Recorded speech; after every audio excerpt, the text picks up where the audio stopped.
Bahkan ada juga memang kalau kata Kang Mahesa, ini oknum kiai. Ada oknum kiai, kalau saya manggil itu jenggot pedus. Saudara-saudara, mungkin kali ini ke depan kita akan dibalik fakta oleh mereka yang kata orang bilang adalah oligarki. Mungkin mereka akan memframing kita, memutarbalikan fakta. Yang benar jadi salah, yang salah jadi benar. Inilah yang saya sebut adalah logika penjajah. Yang perlu diingat oleh saudara-saudara, pasti mereka akan menggunakan isu-isu yang dibangun oleh mereka. Satu, kita akan dituduh sebagai kelompok rasis. Oke, assalamualaikum warahmatullahi wabarakatuh. Kembali lagi di Bang Pen TV.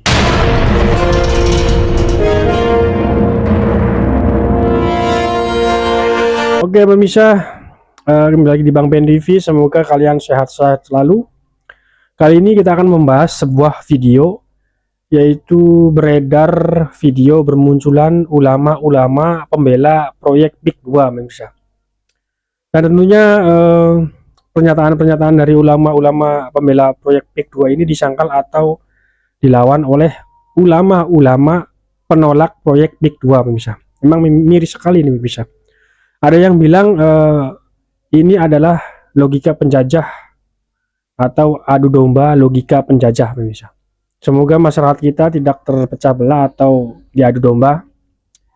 Oke, kita tonton saja videonya, kita simak sampai habis. Bijak dalam berkomentar. Ini dia videonya. Strategis nasional, proyek strategis nasional itu pemerintah pusat, ini urusan pemerintah pusat. Sebagai ulama kita harus mendukung program pemerintah, bukan beroposisi. Oposisi tugasnya masyarakat sipil, NGO. Ulama itu tugasnya adalah mendukung kebijakan pemerintah yang tentu memberikan maslahat. Pemerintah dipilih untuk memberikan maslahat. Pemerintah dikontrol oleh wakil rakyat. Ulama harus juga melihat itu dalam perspektif pembangunan untuk kepentingan bangsa dan negara, bukan untuk kepentingan segelintir orang. Kalau sudah masuk proyek strategis nasional, tentu di situ ditempatkan kepentingan bangsa dan negara. Maka dari ini mendengar para alim ulama untuk meluruskan, memberikan pemahaman kepada banyak orang, edukasi kepada umatnya masing-masing, jamaah masing-masing, agar bisa memahami bahwa kebijakan pemerintah adalah bagian daripada ulama yang harus juga ya. Ulama dan pemerintah jangan pernah dipisahkan, jangan pernah kemudian diposisikan vis-a-vis, saling berhadapan-hadapan. Ulama dan pemerintah, ya, umaro dan ulama, jika ada masalah duduk bersama, bukan kemudian berhadap-hadapan, untuk saling untuk saling menang-menangan. Saya sebagai penyelenggara mengundang beliau agar mendapatkan siraman rohani berkaitan dengan polemik PSN PIK. Monggo. Oke. Ya, silakan tanya.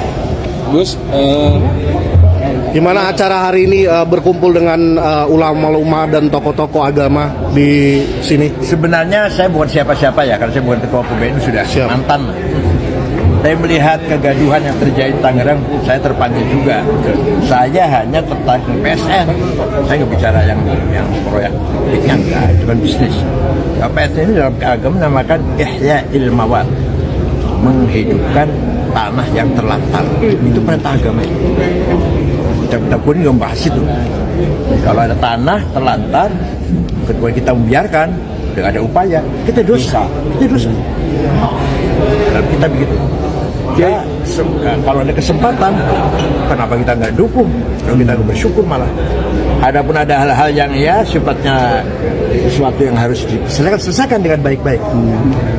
Kiai, ini kan ASN ini kan udah masuk di wilayah PIK gitu.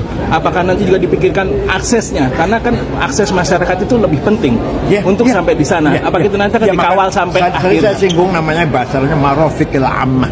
Nanti PS itu akan ada masjid, taman, ada barangkali ada rumah sakit atau minimal klinik, akan ada tempat-tempat rekreasi, pasti ada jalan.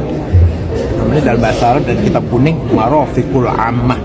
Jadi itu nanti akan dikawal sampai akhir ya? Karena kan waktu itu kan pernah kejadian bahwa masyarakat susah untuk masuk ke aksesnya ke PIK. Oh enggak. Jadi begini kawan, PSN PIK itu tanahnya pemerintah, kehutanan yang mangkrak. Makanya kata Yai Said, kalau tanah itu tidak dikelola dengan baik, dengan melibatkan masyarakat, maka kita akan berdosa gitu loh. Nah, tanah PSN itu kosong, mangkrak gitu loh. Nah, makanya yang dikelola dengan biaya oleh pemerintah, oleh swasta. Berapa biaya? 30 sampai 40 triliun. Dan di situ PSN itu tidak boleh bangun perumahan. Nggak boleh. Ini yang kadang-kadang disalahpahami. Jadi di sana itu penguatan lingkungan hidup. Mangrove yang asalnya 91 hektar menjadi 515 hektar. Nah, itu maslahat apa mudarat? Maslahat kan? Seperti itu. Nah, nanti juga menciptakan lapangan kerja, pertumbuhan ekonomi. Jadi ini Yai sangat mendukung Yai Said gitu gambarannya ya. PSN PIK ya. Kita berbicara PSN PIK. Yai Syarif Rahmat tadi kan Profesor Dr. Yai Said Akil sudah menyampaikan tentang PSN PIK. Nah, bagaimana pendapat dari Yai Syarif Rahmat berkaitan dengan PSN PIK? Apa yang akan kau lakukan ketika kau sudah menikahi seorang wanita? Kau biarkannya? Dia pasti kecewa. Ketika kau diberi bumi yang sangat luas, kau akan mengabaikannya.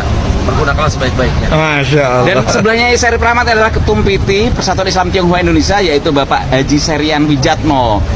Bagaimana Kiai tentang kriminal, seolah-olah di PIK itu ada isu Cinaisasi segala macam, padahal kan Sayyidina Ali mengatakan boleh berbeda dalam keyakinan tapi bersatu dalam kemanusiaan. Apalagi beliau ini tokoh muslim. Saya sering mengatakan ada dua hadis yang barangkali bertentangan. Yang satu, ketika Rasul berbicara tentang orang-orang Yahudi, jika engkau berjalan dengan mereka, pepetlah dia sampai terperosok ke pinggir jalan, sampai terperosok jatuh dia. Artinya kita bicara, tapi sekali lagi dia mengatakan utlubul ilma walau bisin. Carilah ilmu meskipun di negeri Cina. Saya tidak mengatakan hadisnya sahih atau tidak sahih, tapi tidak mungkin firman ini, sabda ini keluar dari orang bodoh. Hanya Rasul yang pantas mengucapkan ini. Artinya apa? Tidak salah jika Indonesia kemudian menjadi besar karena adanya orang-orang Cina. Bukankah raja pertama Islam juga adalah Raja Fatah dari Cina? Saya tidak mengatakan Cina lebih istimewa daripada yang lain, tapi Cina tidak boleh dihina, pun orang Arab tetap kita berada. Allah Akbar. Masya Allah. Aja, gimana tanggapan tadi tuh? Omongan yang mana? Yang tadi? Pembelek. Hanya orang-orang yang tidak paham saja tentang urusan PIK yang mendukung perjalanan PIK. Orang-orang yang tidak paham. Ngomong demi kemaslahatan umat segala macam, bukan kemaslahatan umat sih bakal terjadi, tapi kemiskinan, kemelaratan sih pasti. Orang paham urusan PIK, ngomong-ngomong PIK, industri lah segala macam domong apa. Si Sogi mau anak-anak. Satu hal yang pasti nih Kiai Hamdun, satu hal yang pasti nih. Siapapun yang mendukung PIK, PKI. Kenapa? PIK itu dipelopori oleh Aguan yang konon katanya 9 anak. Aguan itu siapa? Dia beserta rekan-rekannya orang Cina. Kalau Cina itu mendatangkan komunis. PKI awal datang dari Indonesia Raya atas dasar dibawa oleh Musa rombongannya, Aidit segala macam itu dari Cina. Sekarang Cina sudah menunjukkan taringnya. Nah, kita mau ikut-ikutan PKI Anda. Nah ini bareng sama Pak Yai Abdul Muhaimin ini dari Jogja jauh-jauh datang ikut aksi unjuk rasa demo bela rakyat korban PIK 2.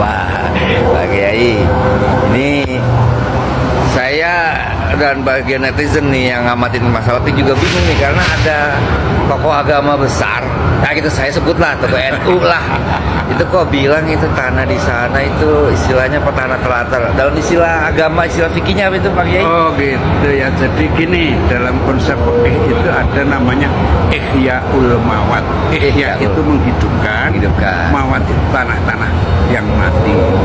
Dan sebagian besar para ulama mazhab, imam-imam mazhab mengatakan itu adalah sunnah hukum ya, karena ingin memakmurkan bumi yang itu memang menjadi perintah Al-Quran. Wastakmarum fiha. Nah, memakmurkan masjid atau memakmurkan bumi atau Ihya'ul Mawat ini tidak dibatasi teritorinya. Ya. Oh, saya karena datang ke sini membawa 10 keluarga, ya saya akan membuat 100 hektar. Ya, itu tinggal dipagari sebagai batas teritori boleh, atau dibuat demarkasi apa itu namanya, tanda batas ya. Ya, itu parit. Oh ya, parit. Itu boleh. Ini parit ini memiliki susulan. Asal tanah itu awalnya kosong, Tidak ada pemilik. Ya. Nah, kalau konteks kasus PIK ini kan saya bingung ini, kok ngomongnya di proyek PIK 2 itu PIK kan setahu saya banyak pemiliknya dan banyak yang protes, juga tokoh agama juga banyak protes. Nah, itu kan sudah ada pemiliknya dan sebagian ada bersertifikat ya. Itu pun kemudian proses apa itu negosiasi jual belinya itu tidak melewati proses yang antarodin, yang saling ridho, penjual ridho, pembeli ridho. Kalau ini kan prosesnya intimidatif. Jadi ini yang jelas bukan tanah terlantar ya. Satu, bukan tanah terlantar, dan pembelian itu namanya akad baik, akad ya, bukan baik, akad pembelian yang fasid.